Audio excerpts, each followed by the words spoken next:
This video introduces aluminum alloy processing parts. Now, the machine is processing the shape of the parts.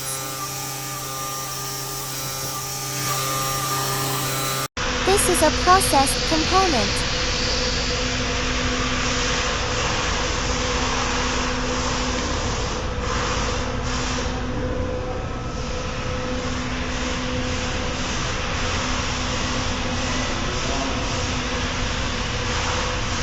Welcome to share your thoughts in the comment section.